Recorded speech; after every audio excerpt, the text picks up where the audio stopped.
प्रेम से बोलो, गौरी पुत्र गणेश की जय। ओम नमः शिवाय। हर हर महादेव। नारद जी बोले, हे प्रभु, आपने मुझे कुमार कार्तिकेय और श्री गणेश के उत्तम तथा पापों को नाश करने वाले चरित्र को सुनाया। अब आप कृपा करके मुझे भगवान शिव के उस चरित्र को सुनाइए जिसमें उन्होंने देवताओं और इस पृथ्वी लोक के शत्रुओं, दुष्ट दानवों और राक्षसों को लोक हितार्थ मार गिराया। साथ ही महादेव जी द्वारा एक ही बाण से 3 नगरों को एक साथ भस्म करने की कथा का भी वर्णन कीजिए। ब्रह्मा जी बोले, हे नारद, बहुत समय पहले एक बार व्यास जी ने संत कुमार जी से इस विषय में पूछा था। उस समय जो कथा उन्होंने बताई थी वही आज मैं तुम्हें बताता हूँ। जब देवताओं की रक्षा करने के लिए भगवान शिव के पुत्र कार्तिकेय द्वारा तारकासुर का वध कर दिया गया, तब उसके तीनों पुत्रों तारकाक्ष, विंदुनमाली और कमलाक्ष को बहुत दुख हुआ। वे तीनों ही महान बलशाली, जितेंद्रिय, सत्यवादी, संयमी, वीर और साहसी थे, परंतु अपने पिता तारकासुर का वध देवताओं द्वारा होने के कारण उनके मन में देवताओं के लिए रोष उत्पन्न हो गया। तब उन तीनों ने अपना राजपाट त्याग कर मेरु पर्वत की एक गुफा में जाकर उत्तम तपस्या करना शुरू कर दिया। उन्होंने अपनी कठिन और उग्र तपस्या से मुझ ब्रह्मा को प्रसन्न कर लिया। मैं उन तीनों असुरों को वरदान देने के लिए मेरु पर्वत पर पहुंच गया। वहां पहुंचकर मैंने तारकाक्ष, विंदुनमाली और कमलाक्ष से कहा कि हे महावीर दैत्यो, मैं तुम्हारी तपस्या से प्रसन्न हूँ। मांगो, मुझसे क्या मांगना चाहते हो? तुम्हारी मनोकामना मैं अवश्य पूरी करूंगा। मुझे बताओ कि किस वरदान की प्राप्ति हेतु तुम लोगों ने इतना कठोर तप किया है। ब्रह्मा जी के ये वचन सुनकर उन तीनों तारक पुत्रों को बड़ा संतोष हुआ। तब उन्होंने मेरे चरणों में पड़कर प्रणाम किया और मेरा स्तवन करने लगे। तत्पश्चात वे बोले, हे देवेश, हे विधाता, यदि आप वाकई हम पर प्रसन्न हैं तो हमें अवध्य होने का वरदान दीजिए। कोई भी प्राणी हमारा वध करने में सक्षम ना हो और हम अजर अमर हो। हम चाहे तो किसी का भी वध कर सके। प्रभु, हमें यही वरदान दीजिए कि हम अपने शत्रुओं को मौत के घाट उतार सके और निर्भयता पूर्वक इस त्रिलोक में आनंद का अनुभव करते हुए विचरे। कोई हमारा बाल भी बांका ना कर सके। तारक पुत्रों के ऐसे वचन सुनकर मैं ब्रह्मा त्रिलोकी नाथ भक्त वत्सल भगवान शिव के चरणों का स्मरण करते हुए बोला, हे असुरों, निस्संदेह तुम्हारी इस उत्तम तपस्या ने मुझे बहुत प्रसन्न किया है, परंतु अमरत्व की प्राप्ति सभी को नहीं हो सकती। ये प्रकृति का नियम है। जो जन्म लेता है उसकी मृत्यु निश्चित है। अतः इसके अतिरिक्त कोई अन्य वर मांगो, मैं तुम्हें तुम्हारी इच्छित मृत्यु का वरदान दे सकता हूँ। तुम जिस प्रकार अपनी मृत्यु चाहोगे उसी प्रकार तुम्हारी मृत्यु होगी। मेरे इस प्रकार के वचन सुनकर तीनों तारक पुत्र कुछ देर के लिए सोच में डूब गए। तत्पश्चात वे बोले, भगवान, यद्यपि हम तीनों ही महान बलशाली हैं, फिर भी हमारे पास रहने का कोई ऐसा स्थान नहीं जो पूर्णतः सुरक्षित हो और जिसमें शत्रु प्रवेश ना कर सके। प्रभु, आप हम तीनों भाइयों के लिए 3 ऐसे नगरों का निर्माण करें जो पूर्णतः सुरक्षित हो।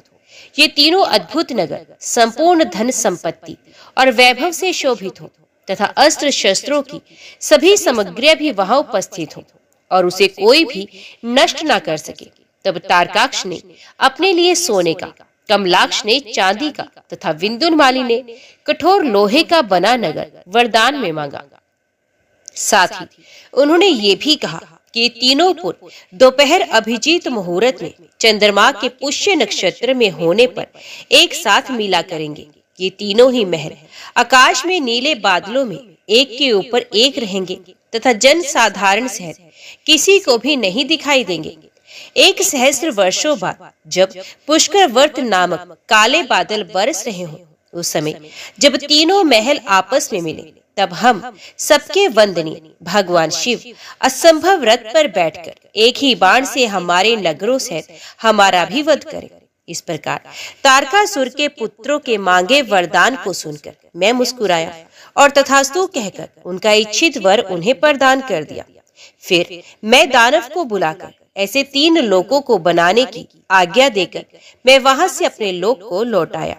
मैंने मेहनत से तारकाक्ष के लिए सोने का, कमलाक्ष के लिए चांदी का और विंध्यामाली के लिए लोहे के उत्तम लोकों का निर्माण किया।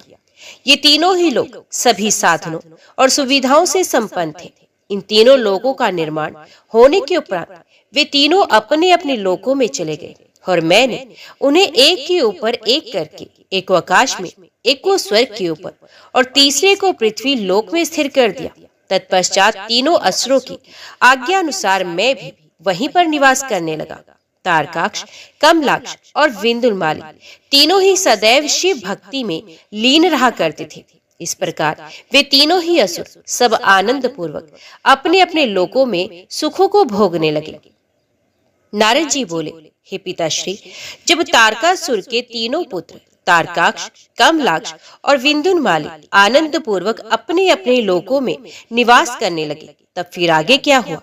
ब्रह्मा जी बोले, हे नारद, तारक पुत्रों के 3 लोकों के अद्भुत तेज से दग्ध होकर सभी देवतागण, देवराज इंद्र साथ दुखी अवस्था में ब्रह्मलोक में मेरी शरण में आए। वहां मुझे नमस्कार करने के पश्चात देवताओं ने अपना दुख बताना शुरू किया। ये बोले, हे विधाता, त्रिपुरों के स्वामी तारकाक्ष, कमलाक्ष और विंध्यामाली नामक तीनों तारक पुत्रों ने हम सभी देवताओं को संतप्त कर दिया है। भगवान, अपनी रक्षा के लिए हम सभी आपकी शरण में आए हैं। प्रभु, आप हमें उनके वध का कोई उपाय बताइए ताकि हम अपने दुखों को दूर करके पुनः पहले की भांति अपने लोक में सुख से रह सके। ये सुनकर मैंने उनसे कहा, हे देवताओं, तुम्हें इस प्रकार उन तारक पुत्रों से डरने की कोई आवश्यकता नहीं। तुम्हारी इच्छा के अनुसार मैं तुम्हें उनके वध का उपाय बताता हूँ। उन तीनों ही असुरों को मैंने वरदान प्रदान किया है, अतः मैं उनका वध नहीं कर सकता। इसलिए तुम सब भगवान शिव की शरण में जाओ, वे ही तुम्हारी इस दुख की घड़ी में सहायता करेंगे। तुम उनके पास जाकर उन्हें प्रसन्न करो। मुझ ब्रह्मा के ये वचन सुनकर सभी देवता अपने स्वामी देवराज इंद्र के साथ भगवान शिव के पास कैलाश पर्वत पर पहुंचे। वहां सबने भक्ति भाव से भगवान शिव को प्रणाम किया और उनकी स्तुति करने लगे। तत्पश्चात देवता बोले, हे महादेव जी, तारकासुर के तीनों पुत्रों ने हमें परास्त कर दिया है। यही नहीं, उन्होंने सभी ऋषि मुनियों को भी बंदी बना लिया है। वे उन्हें यज्ञ नहीं करने देते। चारों ओर हाहाकार मचा हुआ है। उन्होंने इस त्रिलोक को अपने वश में कर लिया और पूरे संसार को नष्ट करने में लगे हैं। ब्रह्मा जी द्वारा इन तीनों को अवध्य होने का वरदान मिला है। इसी कारण वे तीनों बलशाली दानव मंदात हो चुके हैं और मनुष्यों और देवताओं को तरह तरह से प्रताड़ित कर रहे हैं। हे भक्त वत्सल, हे करुणा निधान, हम सब देवता परेशान होकर आपकी शरण में इस आशा के साथ आए हैं कि आप हम सबकी उन तीनों असुरों से रक्षा करेंगे तथा इस पृथ्वी और स्वर्ग को उनके आतंकों से मुक्ति दिलाएंगे। भगवान, इससे पहले कि इस जगत का ही विनाश कर दे, आप उनसे हम सबकी रक्षा करें। हे नारद, इस प्रकार सब देवताओं ने त्रिलोकीनाथ भगवान शिव को उन तीनों तारक पुत्रों के आतंक के विषय में सब कुछ बता दिया। तब सारी बातें सुनकर भगवान शिव बोले, हे देवताओं, मैंने तुम्हारे कष्टों को जान लिया है। मैं जानता हूँ कि तारकाक्ष, कमलाक्ष और विंध्यामाली ने तुम्हें बहुत परेशान किया है, परंतु फिर भी वे तीनों पुण्य कार्यों में लगे हैं। वे तीनों मेरे भक्त हैं और सदा मेरे ध्यान में निमग्न रहते हैं। भला मैं अपने भक्तों को कैसे मार सकता हूँ? वे तीनों तारक पुत्र पुण्य संपन्न हैं। वे प्रबल होने के साथ साथ भक्ति भावना भी रखते हैं।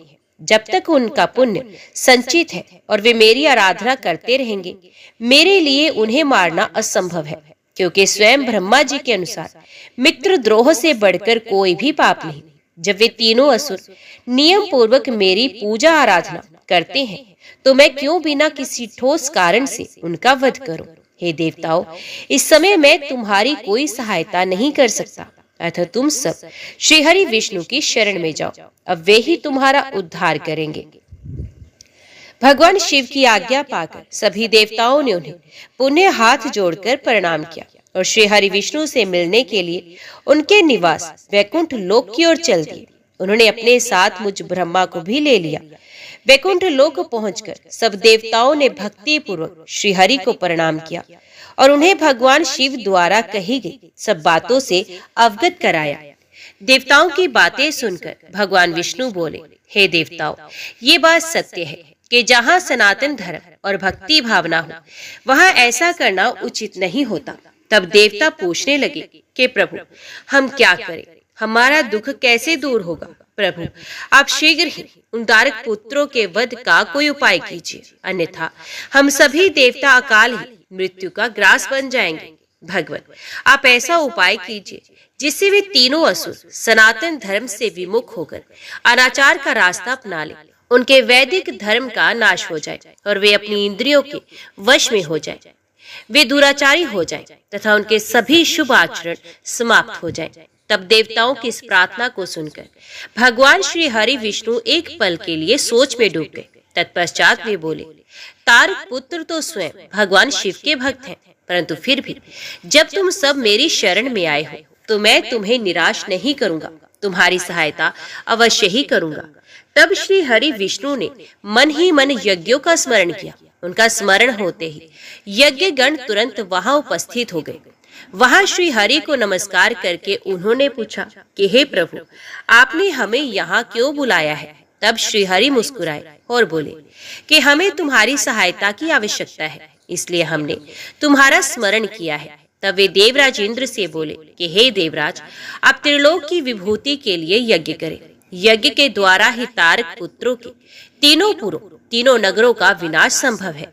भगवान श्री हरि विष्णु के ये वचन सुनकर सभी देवताओं ने आदर पूर्वक विष्णु जी का धन्यवाद किया और उन्हें प्रणाम करने के पश्चात यज्ञ के ईश्वर की स्तुति करने लगे। तत्पश्चात उन्होंने बहुत विशाल यज्ञ का आयोजन किया। सविधि उन्होंने उत्तम यज्ञ भक्ति भावना से आरंभ किया। यज्ञ अग्नि प्रज्वलित हुई। यज्ञ पूर्ण होने पर उस यज्ञ कुंड से शूल शक्तिधारी विशाल काय हजारों भूतों का समुदाय निकल पड़ा। तत्पश्चात अनेक रूपों से युक्त नाना वेशधारी कालग्नि रुद्र के समान तथा काल सूर्य के समान प्रकट हुए उन भूतों ने भगवान विष्णु को नमस्कार किया। उन भूतगणों को आज्ञा देते हुए विष्णु जी बोले, हे भूतगणों, देव कार्य को पूरा करने के लिए तुम जाकर त्रिपुरों को नष्ट करो। विष्णु जी की आज्ञा सुनकर वे भूतगण दैत्यों के उस महासुंदर नगर त्रिपुर की ओर चल दिए। जब उन्होंने त्रिपुर नगरी में घुसना चाहा तो वहां के तेज से वे भस्म हो गए। जो भूतगण बचे वे लौटकर भगवान विष्णु के पास वापस आ गए तथा उन्होंने श्री हरि को इस बात की सूचना दी। जब भगवान विष्णु को इस प्रकार भूतगणों के नगरी के तेज से जलने की जानकारी हुई तो वे अत्यंत चिंतित हो गए। तब उन्होंने देवताओं को समझाया कि वे अपनी चिंता त्याग कर अपने अपने लोगों को चले जाएं। मैं इस संबंध में विचार करके आपके लाभ के लिए यथासंभव कार्य करूंगा। मैं तारकाक्ष, कमलाक्ष और विंदुनमाली नामक तीनों असुरों को शिव भक्ति से विमुख करने का प्रयास करता हूँ, तभी उन पर विजय पाना संभव होगा। तब श्री हरि को प्रणाम करके सभी देवता अपने अपने लोगों को वापस लौट गए। ब्रह्मा जी नारद जी से बोले, तब भगवान श्री हरि विष्णु ने अपनी आत्मा के तेज से अत्यंत तेजस्वी एक मायावीर पुरुष प्रकट किया। उसका सिर मुंडा हुआ था। उसने अत्यंत गंदे वस्त्र पहने थे। उसके एक हाथ में लकड़ी का एक कटोरा तथा दूसरे हाथ में झाड़ू थी। उसने अपने मुख पर वस्त्र लपेट रखा था। व्याकुल वाणी में उसने श्री हरि को प्रणाम किया और पूछा, हे प्रभु, मेरी उत्पत्ति का क्या प्रयोजन है? भगवान, मैं कौन हूँ? तब श्री हरि विष्णु ने उत्तर दिया, हे वत्स, तुम मेरे शरीर से ही उत्पन्न हुए हो, इसलिए तुम अर्ही नाम से जाने जाओगे। तुम्हें मैंने एक विशेष कार्य के लिए उत्पन्न किया है। तुम बड़े मायावी हो। तुम्हें एक ऐसे शास्त्र की रचना करनी है जिसमें 16,000 श्लोक होंगे, जिसमें वर्ण आश्रम धर्म की जानकारी होगी तथा जिसमें अभ्रंश शब्दों व कर्म विवाह की भी व्याख्या की गई होगी। विष्णु जी के इन वचनों को सुनकर अहिर्ण ने प्रणाम किया और बोला कि मेरे लिए अब क्या आज्ञा है। तब श्री हरि ने उसे माया से रचित वे अद्भुत शास्त्र पढ़ाया, जिसका मूल ये था कि स्वर्ग और नर्क सब यही हैं, उनका अलग से कोई भी अस्तित्व नहीं है। तब विष्णु ने अर्ही को आज्ञा दी कि वे सब दैत्यों को जाकर शास्त्र पढ़ाए और उनकी बुद्धि का नाश करे। इस प्रकार ये शास्त्र पढ़कर त्रिपुरों में तमोगुण की वृद्धि होगी जो उनके विनाश का कारण सिद्ध होगी। मेरी कृपा से तुम्हारे इस धर्म का विस्तार होगा। तत्पश्चात तुम मरुस्थल में निवास करना। तुम्हारा कार्य कलयुग आने पर ही पुण्य आरंभ होगा। ऐसा कहकर श्री हरि विष्णु अंतर ध्यान हो गए। तब अर्ही ने भगवान विष्णु की आज्ञा के अनुसार अपने अनेक शिष्य बनाए और उन्हें उसी माया में शास्त्र की शिक्षा दी। विशेष रूप से उनके 4 शिष्य बने, जिन्होंने उन्होंने कृषि, पत्ती, क्रिया और उपाध्याय नाम प्रदान किए। वे चारों शिष्य अपने गुरु के समान ही आचरण करने वाले थे। उनका एक ही धर्म था, पाखंड। वे नाक पर कपड़ा लपेटे, गंदे वस्त्र धारण करके इधर उधर घूमते थे। एक दिन अर्ही अपने चारों शिष्यों को अपने साथ लेकर त्रिपुर नगर में चल दिया। वहां पहुंचकर उन्होंने अपनी माया फैलानी आरंभ कर दी, परंतु भगवान शिव की कृपा से उस त्रिपुर में उनकी माया का प्रभाव नहीं हो रहा था। तब उन्होंने व्याकुल होकर भगवान विष्णु का स्मरण किया। भगवान विष्णु ने अलौकिक गति से सभी बातें जान ली। भगवान शिव का ध्यान करते हुए विष्णु जी ने नारद तब तुम्हारा स्मरण किया। अपने स्वामी के स्मरण करते ही तुम तत्काल उनकी सेवा में उपस्थित हो गए। उन्हें प्रणाम करके तुमने याद करने का कारण पूछा। तब श्री हरि ने तुम्हें आज्ञा प्रदान की कि तुम अर्ही और उसके शिष्यों को साथ लेकर त्रिपुर नगरी में प्रवेश करो और वहां के निवासियों को मोहित करके उन्हें माया से ओतप्रोत उस शास्त्र की शिक्षा प्रदान करो। अपने आराध्य भगवान श्री हरि की आज्ञा शिरोधार्य कर तुम उन पाखंडी ब्राह्मणों को साथ लेकर त्रिपुर नगरी की ओर चल दिए। वहां जाकर तुम तारकाक्ष, कमलाक्ष और विंदुनमाली नामक त्रिपुर स्वामियों से मिले तथा उनसे उस माया में शास्त्र की प्रशंसा करने लगे। तुमने उन्हें बताया कि तुम इसी शास्त्र से शिक्षा ग्रहण करते हो। ये बात जानकर उन त्रिपुर स्वामियों को बड़ा आश्चर्य हुआ और वे उस माया में शास्त्र की माया से मोहित होने लगे। तब उन्होंने अर्ही को अपना गुरु बना लिया और उनसे दीक्षा लेने लगे। यही देखकर त्रिपुरों के अन्य निवासी भी उन मायावी शिष्यों एवं उनके गुरु से शिक्षा ग्रहण करने लगे। नारद जी ने पूछा, हे ब्रह्मदेव, उन तीनों महाबलशाली दैत्य राजों के उन मायावी और पाखंडी अर्ही और उनके शिष्यों द्वारा शिक्षा ग्रहण होने पर वहां क्या हुआ? उन मायावी पुरुषों ने क्या किया? कृपया मुझे बताइए।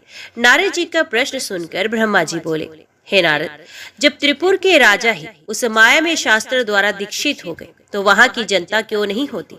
अर्ही ने कहा, मेरा ज्ञान वेदांत का सार है। ये अनादि काल से चला आ रहा है। इसमें कर्ता कर्म नहीं है। आत्मा के देह अर्थात शरीर से जितने भी बंधन हैं, वे सब ईश्वर के ही हैं। ईश्वर के समान कोई भी ना तो शक्तिशाली है ना सामर्थ्यवान। ब्रह्मा, विष्णु और महेश सब अर्हीहीन कहे जाते हैं। समय आने पर ये तीनों ही लीन हो जाते हैं। आत्मा एक है। मृत्यु सभी के लिए सत्य है। मृत्यु शाश्वत है और सबके लिए निश्चित है। इसलिए हमें कभी भी हिंसा नहीं करनी चाहिए और सदा ही अहिंसा के मार्ग पर चलना चाहिए। अहिंसा ही परम धर्म है। किसी को दुख पहुंचाना महापाप है। इसलिए हमें कभी भी कमजोर और निर्बलों को नहीं सताना चाहिए।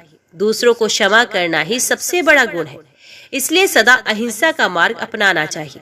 हिंसा और लड़ाई झगड़े का मार्ग हमें नरक की ओर ले जाता है। इसलिए किसी को डराओ धमकाओ मत। सदैव विनम्रता का आचरण करो।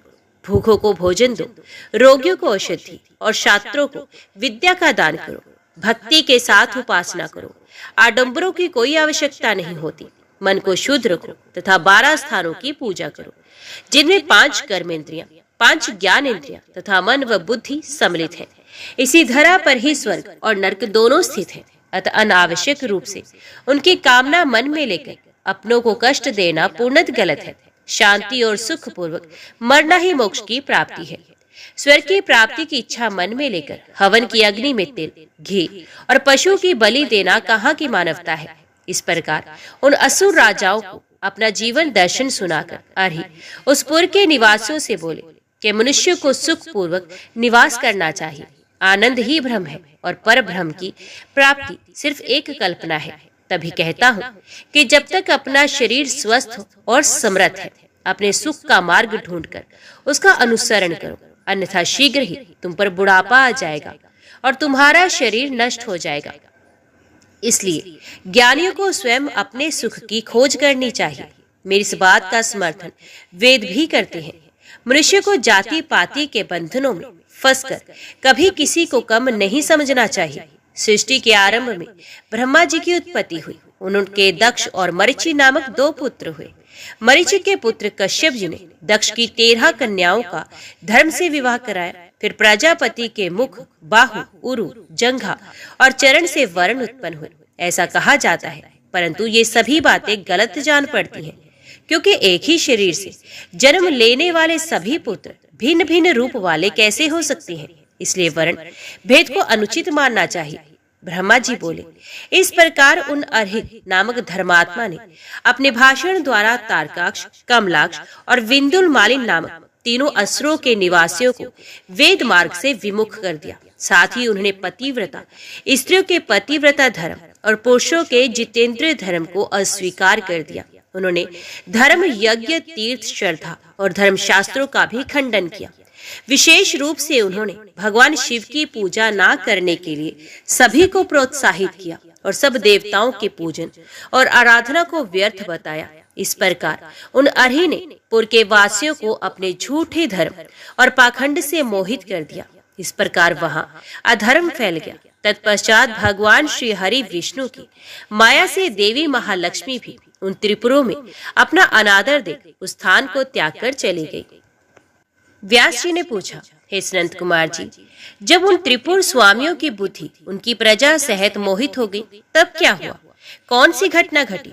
प्रभु कृपा कर इस विषय में मेरे ज्ञान को बढ़ाइए। तब व्यास जी के प्रश्न का उत्तर देते हुए सनंत कुमार जी बोले, हे महर्षि, जब उन 3 पुरों का मुख पूर्व दिशा की ओर हो गया और तारकाक्ष, कमलाक्ष और विंदुनमाली नामक दैत्यों ने भगवान शिव का पूजन और अर्चन छोड़ दिया, तब उनके राज्य में चारों ओर दुराचार फैल गया। उस समय भगवान विष्णु और ब्रह्मा जी सभी देवताओं के साथ भगवान शिव की स्तुति करके कैलाश पर्वत पर गए।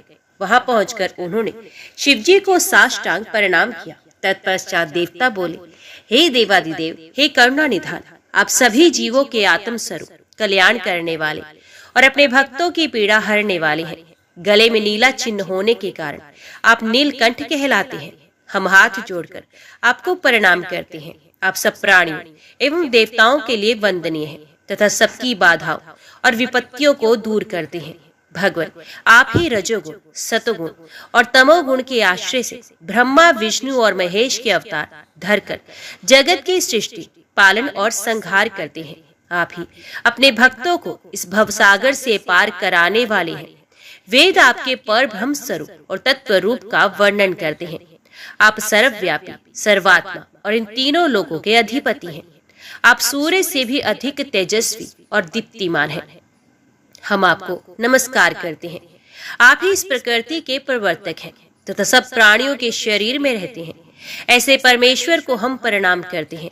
हे शिव शंभु, तारकाक्ष, कमलाक्ष और विंदुनमाली नामक त्रिपुर स्वामियों ने हम देवताओं को अनेकों प्रकार से परेशान कर प्रताड़ित किया है। वे देवताओं का विनाश करने के लिए उन्मुख हैं। हे प्रभु, हम आपकी शरण में आए हैं। भगवान, उन असुरों का विनाश करके हमारी रक्षा कीजिए। इस समय तीनों असुरों ने धर्म मार्ग को छोड़ दिया है और नास्तिक शास्त्र का पालन कर रहे हैं।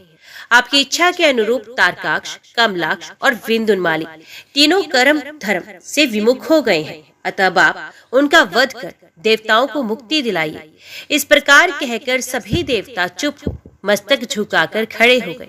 तब भगवान शिव बोले, हे देवताओं, तारकाक्ष, कमलाक्ष और विंदुनमाली तीनों ही यद्यपि धर्म से विमुख होकर धन, वैभव और ऐश्वर्य रूप में डूबकर सब कुछ भूल गए हैं, परंतु फिर भी वे मेरे असीम भक्त रहे हैं। जब भगवान विष्णु ने उन त्रिपुर स्वामियों को वहां की प्रजा के साथ मोहित कर धर्म कर्म से विमुख कर ही दिया है, तो वे स्वयं ही उनका वध क्यों नहीं कर देते? शिवजी के ये वचन सुनकर ब्रह्मा जी बोले, हे परमेश्वर, अब भक्त वत्सल है, पाप आपसे कोसों दूर भागता है। प्रभु, आपकी आज्ञा के बिना इस जगत में पत्ता तक नहीं हिलता। भगवान, आपकी इच्छा के अनुरूप ही विष्णु जी ने उन सबको मोहित कर पथ भ्रष्ट किया है। अब आप उन त्रिपुर स्वामियों का वध करके इस जगत का उद्धार कीजिए। प्रभु, आप तो इस जगत का आधार है। हम सब आपके सेवक हैं और आपकी आज्ञा के अनुसार कार्य को पूरा करते हैं। आप सम्राट और हम आपकी प्रजा हैं। ब्रह्मा जी के इन वचनों को सुनकर भगवान शिव प्रसन्न होकर बोले, हे ब्राह्मण, आप मुझे देवताओं का सम्राट कह रहे हैं, पर आप ऐसा कैसे कह सकते हैं? जबकि आप जानते हैं कि मेरे पास ना तो कोई दिव्य रथ है, ना ही कोई सारथी। फिर भला मैं कैसे उन सर्व सुविधा संपन्न त्रिपुर स्वामियों को युद्ध में परास्त कर पाऊंगा? मेरे पास तो धनुष भी नहीं जिससे मैं उन दैत्यों का वध कर सकूं। भगवान शिव के ये कहते ही सब देवता प्रसन्न हो गए। उन्होंने कहा कि हे प्रभु, यदि आप उनका वध करने के लिए तैयार हैं, तो हम सभी आपके लिए रथ तथा अन्य शस्त्र सामग्री का प्रबंध कर देंगे। हे व्यास जी, जैसे ही शरणागत भक्त वत्सल भगवान शिव ने देवताओं की प्रार्थना स्वीकार करके तारकाक्ष, कमलाक्ष और विंध्यामाली का वध करने का मन बनाया, उसी समय देवी पार्वती अपने पुत्र को गोद में लेकर वहां आई। तब जगत जननी माँ जगदम्बा को आता देखकर ब्रह्मा विष्णु सहित अन्य देवताओं ने हाथ जोड़कर उन्हें प्रणाम किया। अपने पुत्रों को देख भगवान शिव उन्हें प्यार करने लगे। तब देवी पार्वती भगवान शिव को अपने साथ लेकर अपने भवन के भीतर चली गई। भगवान शिव के इस प्रकार बिना कुछ कहे अपने भवन में चले जाने के कारण सब देवता बहुत दुखी हो गए, परंतु उन्होंने वहीं खड़े रहकर भगवान शिव की प्रतीक्षा करने का निर्णय लिया। उस समय वे दैत्यों के भाग्य की प्रशंसा करने लगे। वे सब देवता वहीं शिवजी के भवन के द्वार पर खड़े थे। तभी भगवान शिव के गण ने अपने स्वामी के द्वार के सामने भीड़ जमा देखकर उन पर आक्रमण कर दिया। देवता इस अनजान खतरे से संभल न सके और अपने प्राणों की रक्षा के लिए इधर उधर दौड़ने लगे। कई साधु और ऋषिगण गिर पड़े। चारों ओर हाहाकार मच गया। तब भयभीत होकर सब देवता भगवान श्री हरि विष्णु की शरण में गए। देवताओं को समझाते हुए श्री हरि विष्णु ने कहा, देवताओं तथा मुनिगणों, आप लोग इतना क्यों दुखी हैं? महान पुरुषों की आराधना करने में दुख तो आते ही हैं। इन कष्टों को झेलकर ही भक्त की दृढ़ता बढ़ती है और तब वे अपने आराध्य देव को प्रसन्न कर पाता है। भगवान शिव तो समस्त गणों के अध्यक्ष तथा परमेश्वर है। आप सब मिलकर भगवान आशुतोष की प्रसन्नता के लिए ओम नमः शिवाय, शुभम शुभम, कुरु कुरु शिवाय नमः ओम मंत्र का 1 करोड़ बार जाप करो। वे इससे अवश्य ही प्रसन्न होंगे और हमारा कार्य पूरा करेंगे। भगवान श्री हरि विष्णु के इन वचनों को सुनकर सभी देवता बहुत प्रसन्न हुए और सहर्ष भगवान शिव की आराधना करने लगे। अपने कार्य की सिद्धि के लिए उन्होंने 1 करोड़ बार विष्णु जी द्वारा बताए गए मंत्र का जाप करना आरंभ कर दिया। जैसे ही उनकी ये आराधना संपन्न हुई, भगवान शिव उनके सामने प्रकट हो गए। भगवान शिव बोले, मैं आपकी इस उत्तम आराधना से बहुत प्रसन्न हूँ। आप अपना इच्छित वर मांगे। प्रभु के ये वचन सुनकर देवता बोले, हे देवाधिदेव, हे जगदीश्वर, आप सबके कल्याण करता है। भगवान, हम पर कृपा कर हमारी रक्षा कीजिए। आप त्रिपुर स्वामियों का वध करके हमें भय से मुक्ति दिलाए। तब भगवान शिव देवताओं की प्रार्थना सुनकर पुनः बोले, हे हरे, हे ब्राह्मण, मैं देवगण तथा मुनियों, जैसे आप चाहते हैं वैसा ही होगा। मैं अवश्य ही आपकी आराधना सफल करूंगा। हे विष्णु, आप इस जगत के पालन करता है, इसलिए त्रिपुर विनाश के लिए आप मेरी सहायता करें। मेरे लिए दिव्य रथ, सारथी और धनुष सहित आवश्यक सामग्री की व्यवस्था करें। सनंत कुमार जी बोले, हे मुनि, भगवान शिव की इच्छा जानकर सब देवता बहुत प्रसन्न हुए तथा शिव जी की आज्ञा अनुसार समस्त युद्ध सामग्री की व्यवस्था करने लगे। मुनि, देवताओं द्वारा शिव जी को प्रसन्न करने के लिए 1 करोड़ बार जपा गया ये मंत्र महान पुण्यदायी है। ये शिव जी को तुरंत प्रसन्न करने वाला तथा भक्ति मुक्ति के मार्ग पर ले जाने वाला है। ये मंत्र शिव भक्तों की सभी कामनाओं और इच्छाओं को पूरा करता है। इस मंत्र से धन यश की प्राप्ति होती है और आयु में वृद्धि होती है। ये निष्काम मनुष्यों के लिए मोक्ष प्राप्ति का साधन है।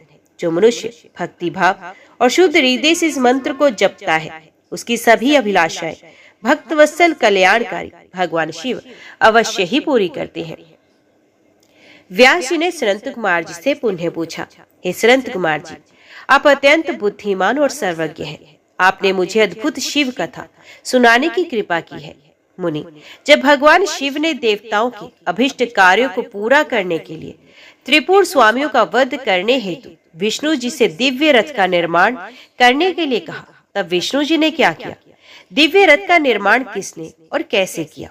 सूत जी बोले, हे मुनि, व्यास जी की ये बात सुनकर सनंत कुमार जी ने भगवान शिव के चरणों का ध्यान करके कहा, भगवान शिव के लिए दिव्य रथ के निर्माण करने के लिए देवताओं ने अपने शिल्पी विश्वकर्मा को बुलाकर उन्हें कार्य सौंपा। तब भगवान शिव के अनुरूप ही विश्वकर्मा ने उनके लिए रथ का निर्माण किया। उस रथ के समान दूसरा कोई रथ नहीं था। वे दिव्य रथ सोने का बना हुआ था। उस रथ के दाएं पहिए में सूर्य, बाएं पहिए में चंद्रमा लगे थे। सूर्य के पहिए में 12 अरे लगे थे, जो कि 12 महीनों का प्रतिनिधित्व कर रहे थे।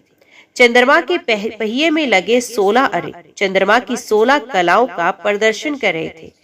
ब्रह्मांड में विद्यमान अश्विनी आदि 27 नक्षत्र उस रथ के पीछे के भाग की शोभा बढ़ा रहे थे। 6 ऋतु सूर्य और चंद्रमा के बने पहियों की धुरी बनी। अंतरिक्ष में आगे का भाग और मंदलाचल पर्वत उस रथ में बैठने का स्थान बना तथा समस्त रथ का वेग बनकर उसे गति प्रदान करने लगा। इंद्रिया उस दिव्य रथ को चारों ओर से सुसज्जित किए थे तथा श्रद्धा रथ की चाल बनी।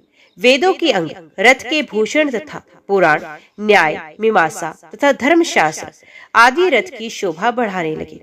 महान तीर्थ पुष्कर दिव्य रथ की ध्वजा पताका बनकर फहराने लगा। विशाल समुद्रों ने रथ के बाहरी भाग का निर्माण किया। गंगा, यमुना आदि पवित्र नदियां स्त्री रूप धारण कर रथ में चवर डुलाने लगी। स्वयं ब्रह्मा जी उस दिव्य रथ में सारथी बनकर भगवान शिव की सेवा में उपस्थित हुए तथा ओंकार उनके रथ का चाबुक बना। आकार विशाल शस्त्र बनकर रथ को शोभित करने लगा।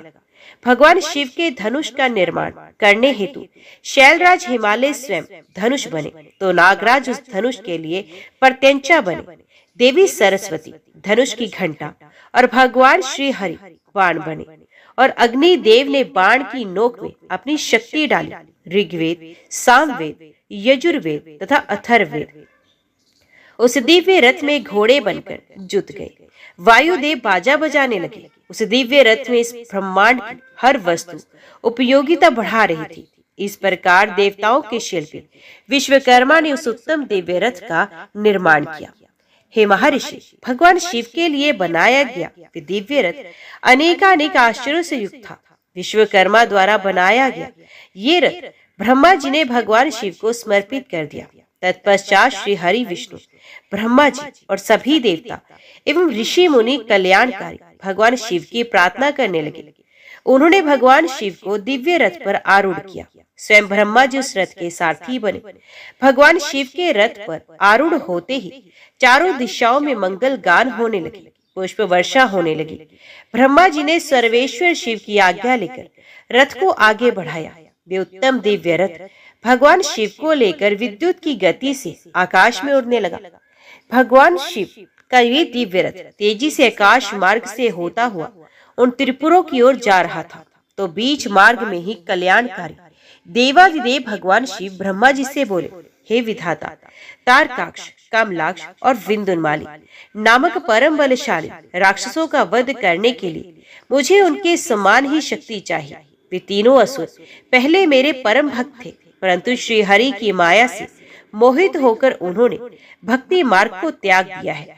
अब उन त्रिपुर स्वामियों में तामसिक प्रवृत्ति बढ़ गई है, पशुत्व बढ़ गया है। अतः उन तीनों दैत्यों का संहार करने के लिए मुझे भी पशुओं किसी शक्ति की आवश्यकता होगी। अतः आप सब देवता पशुत्व की वृद्धि करने हेतु पशुओं का आधिपत्य मुझे प्रदान करें, तभी उन असुरों का वध हो पाएगा।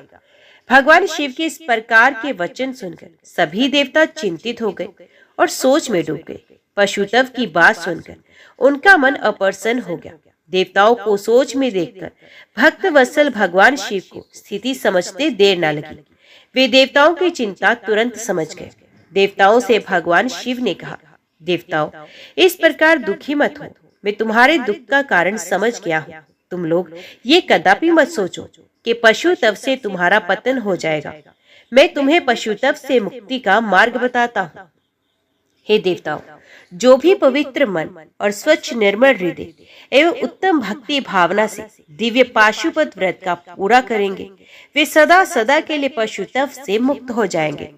तुम्हारे अतिरिक्त जो मनुष्य भी पाशुपत व्रत का पालन करेंगे, उन्हें भी पशुत्व से मुक्ति मिल जाएगी। हे देवताओं, नित्य ब्रह्मचर्य का पालन करते हुए 12, 6 अथवा 3 वर्षों तक पाशुपत व्रत का पालन करने से सभी मनुष्यों एवं देवताओं को पशुतव से हमेशा के लिए मुक्ति मिल जाएगी तथा मोक्ष की प्राप्ति होगी।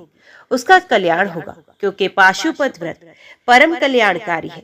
भगवान शिव के इन वचनों को सुनकर ब्रह्मा जी, श्री हरि विष्णु एवं सभी देवी देवता बहुत प्रसन्न हुए और देवादिदेव भक्त वत्सल भगवान शिव की जय जयकार करने लगे। तब सब देवता प्रसन्नता पूर्वक अपने अभिष्ट कार्य की सिद्धि के लिए पशु बन गए। तभी से सदाशिव पशुपति नाम से जगत में विख्यात हुए।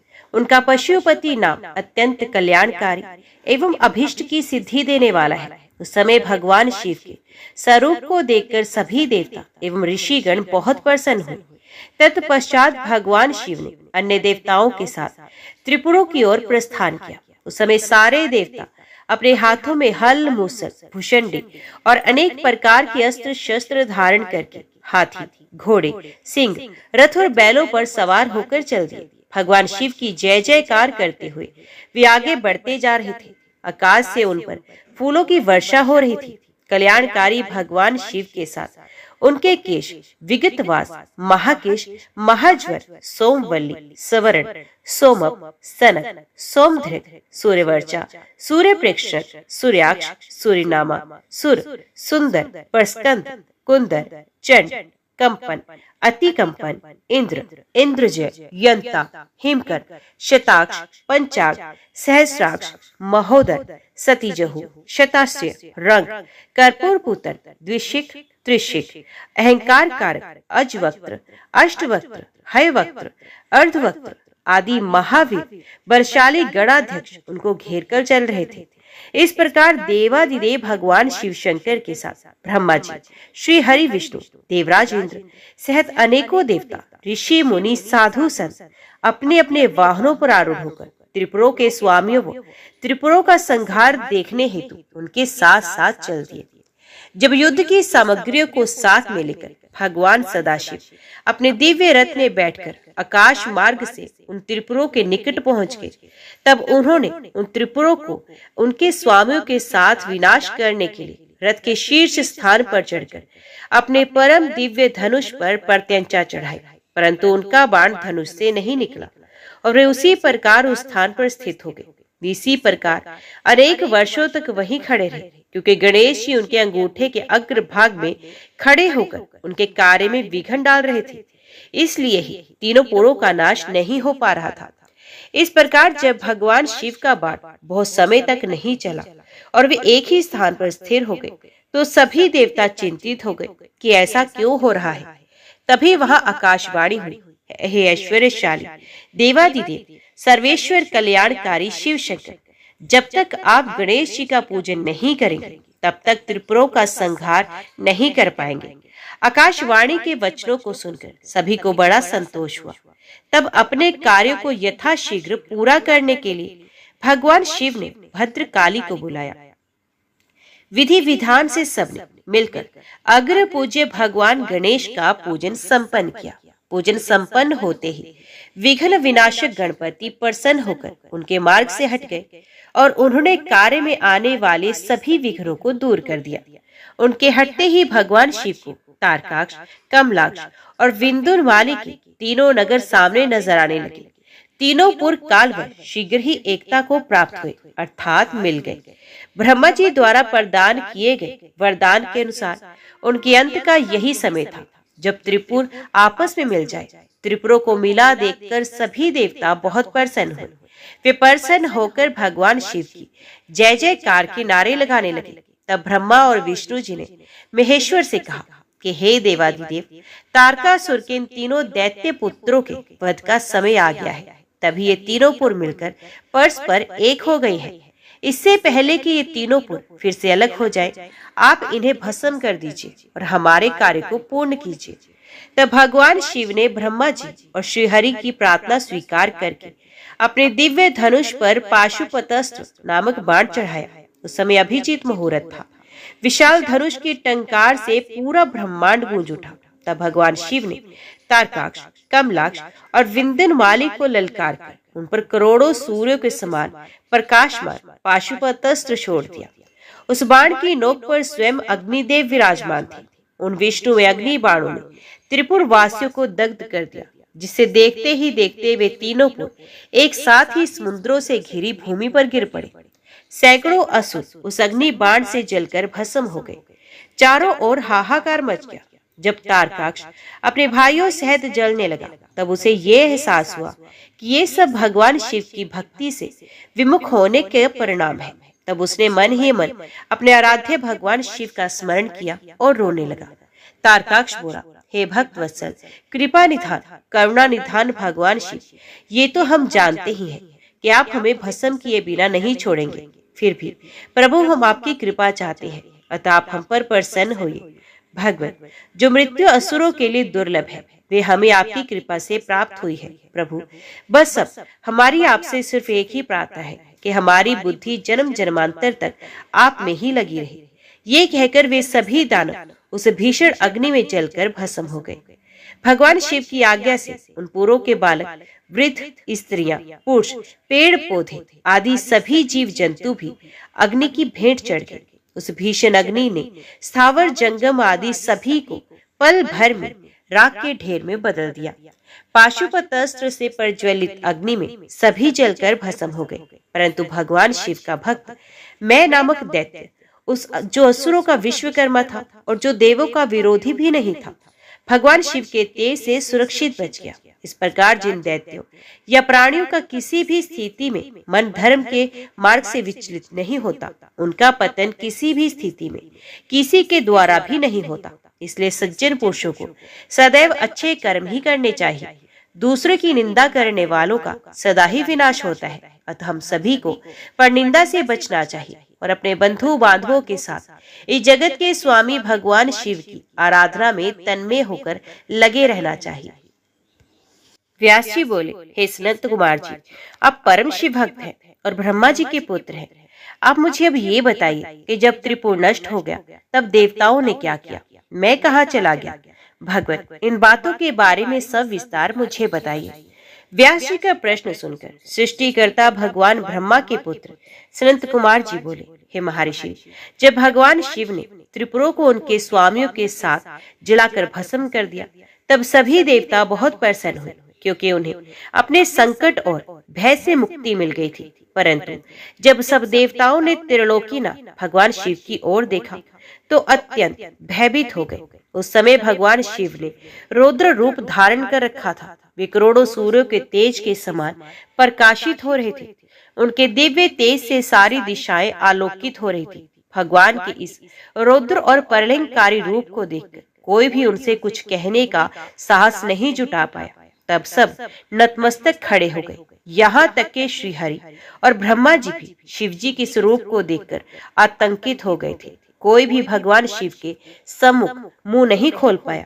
देव सेना को इस प्रकार भयग्रस्त देखकर ऋषियों ने हाथ जोड़कर भगवान शिव को प्रणाम किया। ब्रह्मा जी, श्री हरि, विष्णु, देवराज इंद्र सहित सभी देवता और ऋषि मुनि भक्त वत्सल कल्याणकारी भगवान शिव की स्तुति करने लगे।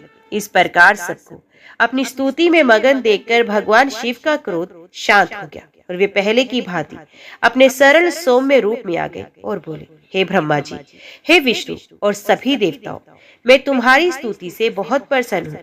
तुम अपनी इच्छा अनुसार वर मांगो, मैं तुम्हारी इच्छाओं को अवश्य ही पूरा करूंगा।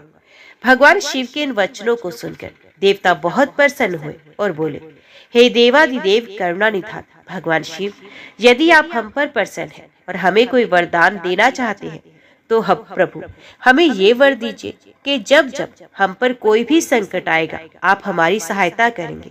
जब ब्रह्मा जी, श्री हरि, विष्णु और देवताओं ने भगवान शिव से ये प्रार्थना की, तब शिव जी और प्रसन्नता पूर्वक बोले, तथास्तु, अर्थात ऐसा ही होगा। ऐसा कहकर भगवान शिव ने देवताओं के अभीष्ट फल को उन्हें प्रदान कर दिया। व्यास जी ने पूछा, हे महाबुद्धिमान सनत कुमार जी, जब ब्रह्मा, श्री हरि, विष्णु एवं सभी देवताओं ने भगवान शिव की स्तुति की, तब वे प्रसन्न हुए और उन्होंने देवताओं को विपत्ति के समय उनकी सहायता करने का वचन भी दिया। उसी समय भगवान शिव को प्रसन्न देखकर मैं नामक दैत्य जो कि त्रिपुर की अग्नि में भस्म होने से बच गया था, उनके सामने आकर हाथ जोड़कर खड़ा हो गया। तत्पश्चात मैंने निर्मल स्वच्छ हृदय से करुणानिधान भगवान शिव की स्तुति करना आरंभ कर दिया। उसने भगवान शिव के चरण पकड़ लिए। मैंने भगवान शिव से कहा, हे करुणानिधान भक्त वत्सल भगवान शिव, मैं आपकी शरण में आया हूँ, अतएव आप मेरी रक्षा कीजिए। इस प्रकार मैंने प्रभु की बहुत स्तुति की। उसकी ऐसी भक्तिमय स्तुति को देखकर भगवान शिव प्रसन्न हो गए और बोले, हे दानव श्रेष्ठ, तुम अपनी परेशानियां भूल जाओ और अपने कष्टों का त्याग कर दो। मैं तुम पर प्रसन्न हूँ। तुम्हारी जो भी इच्छा हो वो मांग लो, मैं तुम्हारी इच्छा अवश्य पूर्ण करूंगा। भगवान शिव के ये वचन सुनकर मैं दानव की सभी चिंताएं दूर हो गई और उसके चेहरे पर जो भय था वे भी दूर हो गया। तब वे बोला, हे देवादिदेव, यदि आप मुझ पर प्रसन्न हैं और मुझे कुछ वरदान देना चाहते हैं तो मुझे अपनी शाश्वत भक्ति प्रदान कीजिए। मैं आपके मित्रों से सदैव मित्रता रखूं और आपके शत्रु मेरे भी शत्रु हों। मैं सभी प्राणियों से प्रेम और दया से मिलूं। मुझ में सदैव विनम्रता विद्यमान रहे।